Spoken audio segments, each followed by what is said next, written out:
আসসালামু আলাইকুম এভরিওয়ান, কেমন আছেন সবাই? আশা করছি অনেক ভালো। ফ্রি কিক বিডির আরও একটি নতুন ভিডিওতে আপনাদের সবাইকে স্বাগত। আপনারা নিশ্চয়ই জানেন বাংলাদেশ কোচ হাভিয়ার ক্যাভরেরার সঙ্গে চুক্তি নবায়ন করেছে বাফুফে। নতুন চুক্তি অনুযায়ী 15 জানুয়ারি থেকে আগামী বছরের 30 এপ্রিল পর্যন্ত ক্যাভরেরাই থাকবেন কোচের দায়িত্বে।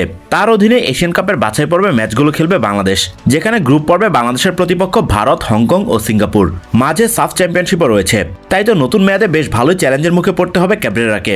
আর সে চ্যালেঞ্জ উত্তরাতে কোন পরিকল্পনায় এগোবেন তিনি, কোন কোন জায়গায় পরিবর্তন প্রয়োজন, আজকের ভিডিওতে এসব বিষয়গুলো নিয়ে আলোচনা করার চেষ্টা করব। শুরুতে বাংলাদেশের কোচ হিসেবে হাভিয়ার ক্যাভরেরার পারফরম্যান্স ফিরে দেখা যাক। 2022 সালে বাংলাদেশের কোচের দায়িত্ব পান তিনি। সে বছর 8 ম্যাচ খেলে মাত্র একটি জয় পায় বাংলাদেশ, 2 ড্রয়ের সঙ্গে বাকি 5 ম্যাচেই পায় হারের স্বাদ। তারপরও তার সঙ্গে 1 বছরের চুক্তি নবায়ন করে আরও একটা সুযোগ দেয় বাফুফে। এই সুযোগটা বেশ ভালোভাবে কাজে লাগান তিনি। 2023 সালে তার অধীনে বেশ ভালো পারফর্ম করে জামাল ভুঁইয়ারা। 13 ম্যাচ খেলে জয় তুলে নেয় 5টি, আর সমান 4টি করে ড্র ও হারের স্বাদ পায় বাংলাদেশ।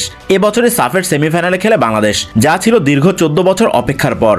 পুরো বছর বেশ প্রশংসনীয় পারফরমেন্স উপহার দেয় জামাল রাকিবরা। তাই এবারও ক্যাভরেরার সঙ্গে চুক্তির মেয়াদ বাড়ায় বাফুফে। তবে গত বছর বাংলাদেশের পারফরমেন্সের গ্রাফ ছিল নিম্নমুখী।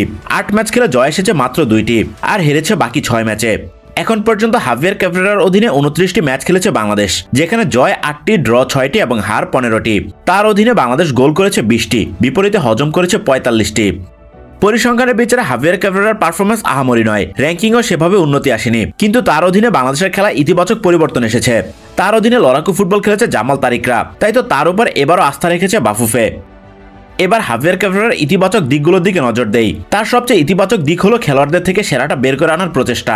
খেলোয়াড়দের ফিটনেস নিয়ে বেশ সচেতন তিনি। মাঠের খেলাও তার ট্যাকটিক্স বাংলাদেশের জন্য বেশ উপযোগী হিসেবে বিবেচিত হয়েছে। এছাড়া তার সঙ্গে খেলোয়াড়দের বোঝাপড়া বেশ ভালো, তাই খেলোয়াড়রা তাকে রেখে দেওয়ার পক্ষে ছিলেন।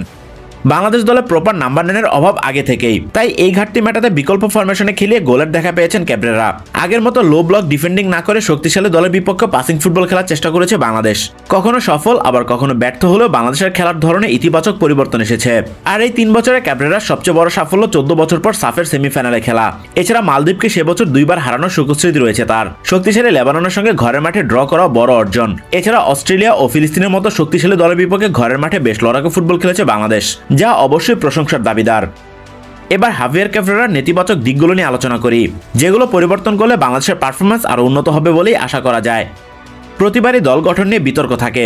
কিছু খেলোয়াড় লিগে খেলার সুযোগ না পেয়ে বেঞ্চে থাকলেও নিয়মিত জাতীয় দলে জায়গা পান। অপরদিকে লিগে পারফর্ম করেও অনেকের সুযোগ মিলে না। তাই এই দিকটায় অবশ্যই স্বচ্ছতা নিশ্চিত করতে হবে। পারফর্ম করা যোগ্য খেলোয়াড়দের নিয়ে গড়তে হবে জাতীয় দল। আবার মাঠের খেলায় একাদশ নির্বাচন নিয়েও প্রশ্ন ওঠে। কিছু খেলোয়াড় পারফর্ম না করা সত্ত্বেও তাদের উপর অতি নির্ভর করা দলের জন্য বিপদ ডেকে আনে। তাই একাদশে যোগ্যদের সুযোগ দেওয়া এবং পরবর্তীতে সঠিক সময়ে সঠিক সাবস্টিটিউট বেছে নেওয়া খুবই গুরুত্বপূর্ণ, যেখানে হাভিয়ার ক্যাভরেরার সিদ্ধান্ত গ্রহণে আরও দূরদর্শিতার পরিচয় দিতে হবে। এবার হামজা চৌধুরীর মতো তারকাকে দলে পাবেন ক্যাভরেরা, তাই এবার হয়তো তার ফরমেশন পরিবর্তন করার সময় এসেছে।